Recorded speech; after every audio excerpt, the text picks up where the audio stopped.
فتلقى آدم من ربه كلمات فتاب عليه إنه هو التواب الرحيم.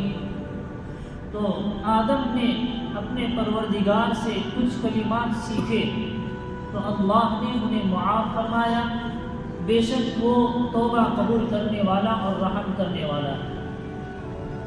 کہ جب اللہ تعالیٰ نے حضرت آدم اور حضرت حوا سے کہا کہ تم نے نافرمانی کی ہے اور یہاں سے نکل جاؤ، تو یہ جو کہنا تھا یہاں سے نکل جاؤ یہ سزا کے طور پر تھا، یعنی اللہ تعالیٰ نے سزا کے طور پر انہیں دنیا میں اتارا تھا. تو حضرت آدم علیہ السلام سے چونکہ غلطی ہوئی تھی تو انہوں نے توبہ کرنے کے لیے اللہ تعالیٰ سے کچھ کلمات سیکھے. یعنی اللہ نے خود انہیں سکھائے کہ یہ کلمات میں تمہیں دیتا ہوں، ان سے تم معافی مانگو ان کلمات کے ذریعے سے. مفسرین کرام فرماتے ہیں وہ کلمات کیا ہیں؟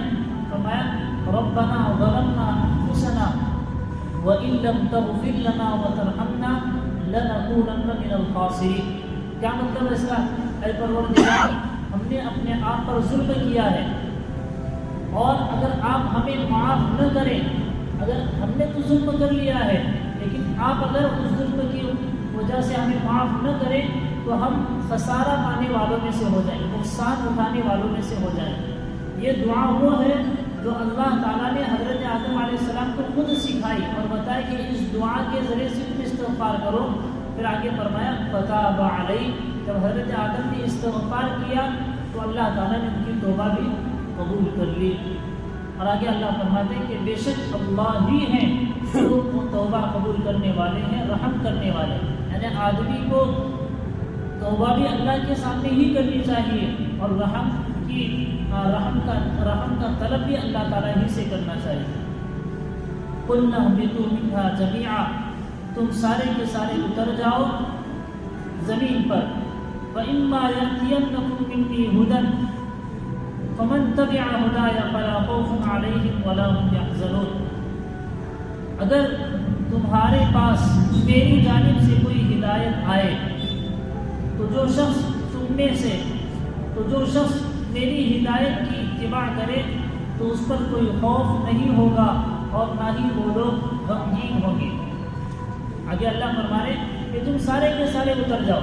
اب یہاں پر جو قلنا بھی تم یہاں جميعا ہے، تم اتر جاؤ. اس سے پہلے بھی کہا تھا کہ اتر جاؤ زمین پر، اور یہاں بھی کہہ رہے کہ زمین پر اتر جاؤ. پہلے جو کہا تھا وہ سزا کے لیے تھا، اور اب یہاں جو فرما رہے ہیں وہ حکمت کے طور پر. یعنی اللہ تعالیٰ کو حضرت آدم کو دنیا میں بھیجنا ہی تھا.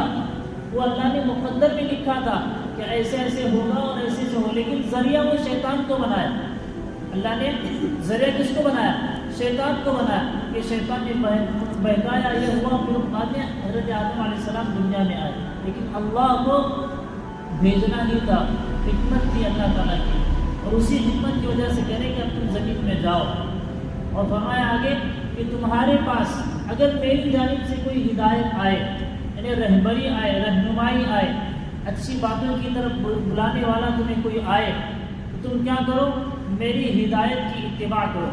اور جو میری ہدایت کی اتباع کرے گا تو اس پر نہ کوئی خوف ہوگا اور نہ ہی وہ رنجیدہ ہوں گے، غمگین ہوں گے.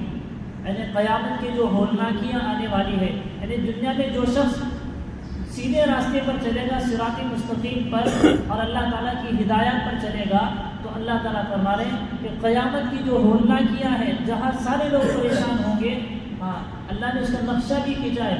ایسے ہوں گے کہ جیسے چکر آتی ہو انسان کو، اور چکر آنے کی وجہ سے اس کو ایک طرف اس کو صحیح طور پر صحیح رخ اس کو نظر نہیں آتا، وہ ایسے حالات قیامت کے ہوں گے. اور ایسے وقت میں اللہ فرما رہے ہیں کہ ان پر کوئی خوف نہیں ہوگا، کوئی ڈر نہیں ہوگا، اور وہ غمگین بھی نہیں ہوں گے، پریشان نہیں ہوں گے کہ حساب ہونا ہے، کتاب ہونا ہے. اس بات سے ان کو کوئی پریشانی نہیں ہوگی. اللہ تعالیٰ تمام عمل کی توفیق عطا